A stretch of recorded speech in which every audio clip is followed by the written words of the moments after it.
Binary operation मतलब है binary. Binary माने द्विअंकधारी। तो द्विअंकधारी संख्याओं में ऑपरेशन मतलब होता है उनके बीच में, मतलब जमा करना। हम कभी भी जो दो संख्याएं होती है ना, उसे हम आपस में क्या करते हैं, तो उन्हें हम जमा करते हैं, घटा करते हैं, गुना करते हैं, ठीक है। ऐसे हम भाग करते हैं, तो कभी मैक्सिमा, मिनिमा और एचसीएफ और एलसीएम ये सब निकालते हैं। तो दो संख्याओं के बीच में सदा हम ये जमा, घटा, गुना, भाग, मैक्सिमा, मिनिमा, एचसीएफ, एलसीएम ये सब जो निकालते हैं, तो दो संख्याओं के बीच में ये सब जो हम ऑपरेशन करते हैं, जमा करना, घटा करना, इसी को बाइनरी ऑपरेशन कहते हैं। बाइनरी ऑपरेशन को हम शो करने के लिए ऐसे स्टार का निशान, ऐसे ऐसे छोटा सा ओ, ऐसे निशान, ठीक है, ये शायद मैक्सिमम मिनिमा का निशान है। और फिर ये जीरो से लिखना, प्लस माइनस से लिखना, ठीक है, या फिर ऐसे जीरो लिख के बिंदु लगाना, ऐसे लिखते हैं। यानी इनको किसी दूसरे सिंबल से डिनोट करते हैं, लेटर से डिनोट नहीं करते हैं, ठीक है।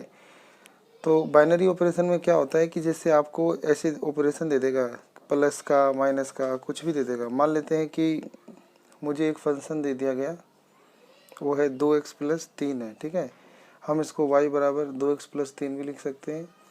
तो इसके अंदर जो हम x की वैल्यू पुट करते हैं, जैसे हम पुट करते हैं x की वैल्यू 1, तो 1 पुट करने पे y की वैल्यू आ जाती है जैसे 5। तो हमने जो ये 1 पुट किया, ये आपका इनपुट होता है, और पुट करने पे जो रिजल्ट आता है वो आपका आउटपुट होता है, ठीक है। तो मान लेते हैं कि ये जो फंक्शन है ये डिफाइन था रियल से रियल, ठीक है। तो हमने इसमें एक रियल नंबर पुट किया, यानी हमने इसके अंदर जो इनपुट पुट किया वो रियल नंबर था, यानी इसी सेट से बिलोंग करता था। और जो उसका आउटपुट आया वो भी रियल नंबर है, तो वो भी मतलब इसी सेट से बिलोंग करता है। तो ये जो फंक्शन है, मान लेते हैं ये सेट आर से बिलोंग करता है, ठीक है। तो हमने जो इसके अंदर आउटपुट पुट किया तो वो इसी सेट से आ रहा है, और जो आउटपुट आया वो भी इसी सेट से आ रहा है। तो जो हमने जो हम पुट करते हैं ना इनपुट, वो डोमेन होता है, ठीक है। और जो हमारा आउटपुट आता है तो वो यहाँ पे जो लिखा होता है तीर के इस तरह, वो होता है कोडोमेन, ठीक है। और जो हमारा ये जो आउटपुट, ये जो रिजल्ट आता है इसे रेंज बोलते हैं, ठीक है। ये जो रेंज होता है ये कोडोमेन से बिलोंग करता है। तो हमारा जो इनपुट है वो आउटपुट है, और वो दोनों उसी सेट से बिलोंग करता है जिस सेट से ये मतलब रिलेशन या फंक्शन बना था, ठीक है। तो ऐसे रिलेशन को ही बोलते हैं बाइनरी ऑपरेशन।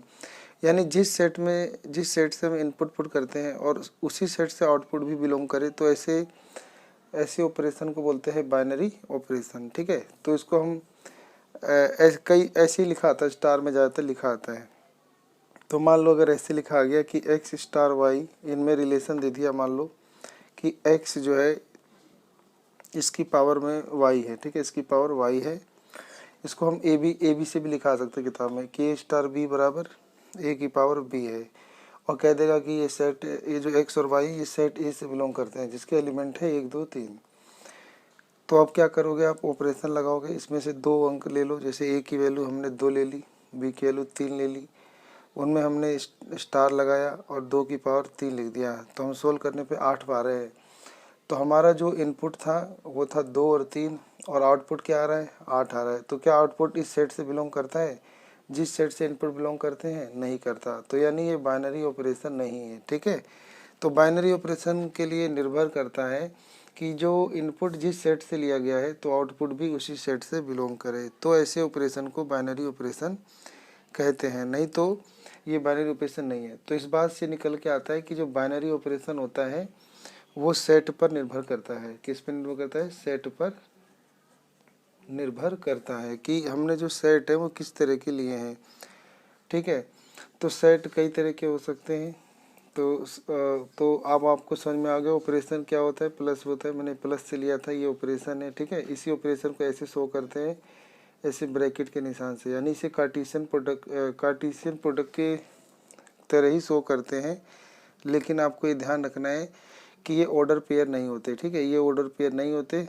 ये बताता है कि ये किस सेट से बिलोंग करता है और ये किस सेट से बिलोंग करता है। मान लेते हैं ये रियल से बिलोंग कर रहा है, तो हमने इनपुट अगर जिस सेट से लिए हैं तो आपका जो आउटपुट है वो भी उसी सेट से आना चाहिए, तभी वो क्या होता है, बाइनरी ऑपरेशन होता है, अदरवाइज वो बाइनरी ऑपरेशन नहीं होता है। ठीक है, तो इतना ही होता है, ये कार्टेशियन प्रोडक्ट नहीं होता है, इस बात का ध्यान रखना है। ठीक है, इसका मतलब होता है इन दो के बीच में हम बाइनरी ऑपरेशन लगा रहे हैं। ठीक है, तो आगे पढ़ते हैं।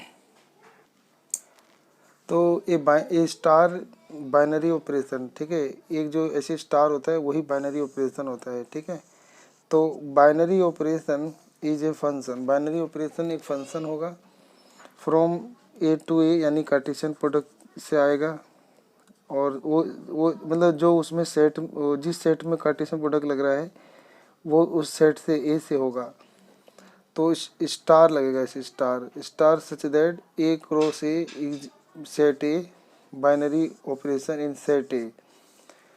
तो इतनी डेफिनेशन है, बस इसका यही मतलब है कि जैसे हमने जिस सेट से 2 अंक लेंगे और उन्हें ऐसे हम ब्रैकेट में कार्टेशियन प्रोडक्ट की तरह शो करेंगे और उनके अंदर हम ऑपरेशन लगाएंगे। ऑपरेशन लगाने पे जो इनपुट जिस सेट से लिया था, आउटपुट भी अगर उसी सेट से आ रहा है तो उसी को बाइनरी ऑपरेशन कहते हैं।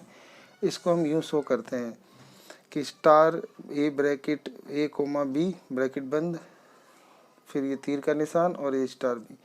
तो ये जो ए स्टार बी होता है ये स्टार आपका ऑपरेशन होता है। ठीक है, और ये ऑपरेशन क्या क्या हो सकता है सिलेबस में हमारे, ओ प्लस हो सकता है, माइनस हो सकता है, गुना, भाग, मैक्सिमा मिनिमा, फिर एचसीएफ और एलसीएम हो सकता है। ठीक है, तो ये होता है। इस चैप्टर में एक दो चीज़ों का और थोड़ा सा खास ध्यान रखना होता है, वो ये होता है कि नंबर ऑफ बाइनरी ऑपरेशन भी पूछ लिया जाता है। ठीक है, तो नंबर ऑफ बाइनरी ऑपरेशन, तो नंबर ऑफ बाइनरी ऑपरेशन में मान लेते हैं आपको पास एक सेट दे दिया ए, तो मान लेते हैं उस सेट के एलिमेंट है पी मतलब 3 भी हो सकते हैं, 4 भी हो सकते हैं, और ए क्रॉस ए क्या होता है, वो होता है ऑर्डर पेयर। ठीक है, तो ऑर्डर पेयर कितने हो जाएंगे, तो इसमें अगर पी एलिमेंट है तो ऑर्डर पेयर हो जाएंगे पी गुना पी, यानी पी का स्क्वायर हो जाएगा। ठीक है, तो ए क्रॉस ए,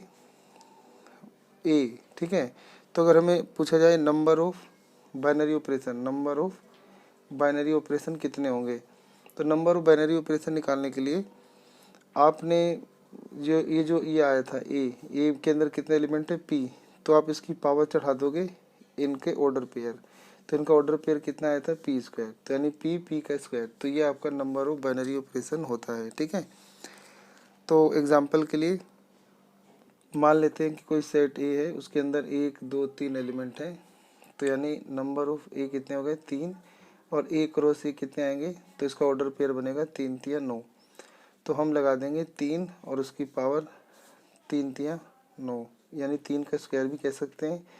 तो इतने सारे मतलब नंबर ऑफ बाइनरी ऑपरेशन हो सकते हैं, तो एक नंबर का एग्जाम में ऐसे आ जाता है। ठीक है, और ऐसे भी आ जाता है कि नंबर ऑफ फंक्शन पूछ लेता है कई बार, तो नंबर ऑफ फंक्शन होता है, नंबर ऑफ फंक्शन कैसे लिखते हैं,